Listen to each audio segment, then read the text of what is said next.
ब्रज उत्सव में अपनी प्रस्तुति देने पहुंची यश भारती पुरस्कार से सम्मानित गीतांजलि शर्मा ने लोगों को अपने नृत्य से खूब रिझाया। इस दौरान उन्होंने न्यू यूनिवर्सिटी की बातचीत में कहा कि अपनी शुरुआत मंच पर राधा रानी के स्वरूप से की है और वह कथक नृत्य के रूप में अभिव्यक्ति करते हैं। इस दौरान उन्होंने अपनी अभी तक कथक नृत्य के क्षेत्र में मिली उपलब्धियों के बारे में बताया। सुनिए ब्रज उत्सव में कथक नृत्यांगना गीतांजलि शर्मा ने क्या कुछ कहा। कैसा लग रहा है, क्या कुछ कहेंगे इसको लेकर? ब्रजरज महोत्सव अपने आप में बहुत बड़ी उपलब्धि है। ब्रज की रज, जिसे हम कहते हैं कि मस्तक से लगा लें तो जीवन धन्य हो जाता है। जब हम लोग कहीं बाहर जाते हैं तो ब्रज की रज की महिमा का इतना गुणगान है लोगों में कि लोग ब्रजवासियों के भी चरण छू के भी अपने आप को कृतार्थ महसूस करते हैं कि ब्रज रज इनके चरणों में से कहीं मिल जाए। तो ये ब्रजरज महोत्सव एक बहुत अनूठी उपलब्धि है हमारे ब्रज के लिए और इस तरह के कार्यक्रम होते रहने चाहिए। बहुत उत्साहित हूँ और बहुत ही खुशी है मुझे कि इस समय मैं परफॉर्म करने जा रही हूँ। मैं यहाँ पर कथक और हमारी जो ब्रज की पारंपरिक रचनाएं हैं उन पर प्रस्तुति कर रही हूँ।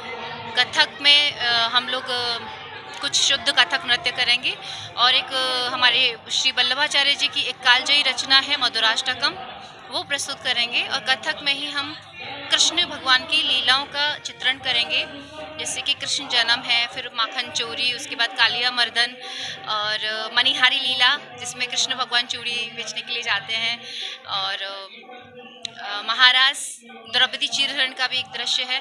तो इस तरह से हम कथक में ये सारी चीज़ें प्रस्तुत कर रहे हैं और भी एक दो शुद्ध कथक नृत्य में प्रस्तुतियाँ होंगी। जी, यहाँ गुनगुना सके, मैं गा नहीं रही हूँ, मैं तो खैर नृत्य कर रही हूँ और नृत्य प्रधान ही मेरा कार्यक्रम है, क्योंकि नृत्य है तो गुनगुना के तो मैं क्या बताऊँ, आप देखिएगा अभी मंच पर डायरेक्ट। और उसके अलावा ब्रज की हमारी बहुत पारंपरिक रचना है, क्योंकि ब्रजरज उत्सव है और मुझे ब्रज के उससे बहुत नाम मिला है, मुझे बहुत शोहरत मिली है जिसे मैं कभी भूल नहीं सकती। मुझे इतना दिया है ईश्वर ने, तो मैं उन चीज़ों को भी यहाँ पर करूँगी। पारंपरिक जो हमारी ब्रज की रचनाएं हैं, लोक जो चीज़ें हैं, रास है, जो पुराने रासाचार्य बड़े बड़े जो रासाचार्य करते थे, जो चीज़ें बहुत अभी विलुप्त सी हो रही हैं। एक बहुत सुंदर एक रचना है जो बहुत प्रचलित है बाहर देशों में भी, एक है छबीलो वृंदावन को रास, छबीलो वृंदावन को रास, जो रासलीला में अमूमन करते हैं, तो उसको हमने अपना तैयार किया है, छबीलो वृंदावन को रास।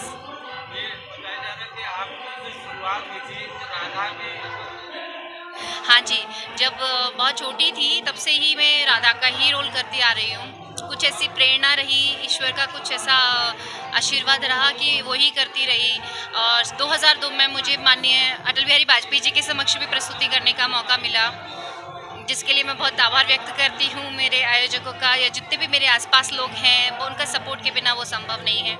तो वहाँ भी मुझे वाजपेयी जी का जो आशीर्वाद मिला, उन्होंने मुझे राधा जी का जी जी जी मुझे जो पुरस्कार मिले हैं वो पुरस्कार, मैं पुरस्कार नहीं बोलूँगी उनको, वो एक बहुत बड़ी जिम्मेदारी है और बहुत कंधों पे एक लाइबिलिटी है, क्योंकि जब पुरस्कार और बहुत ज़्यादा मान सम्मान भी मिलता है तो लोग आशा भी करते हैं कि हमें कुछ वापस भी फिर देना है समाज को, क्योंकि जो पुरस्कार होता है वो समाज से ही मिलता है, समाज ही हमें देता है। और फिर उसके बाद हमारी जिम्मेदारी है कि हम भी उसको वापस करें, समाज को किसी न किसी रूप में वापस करें।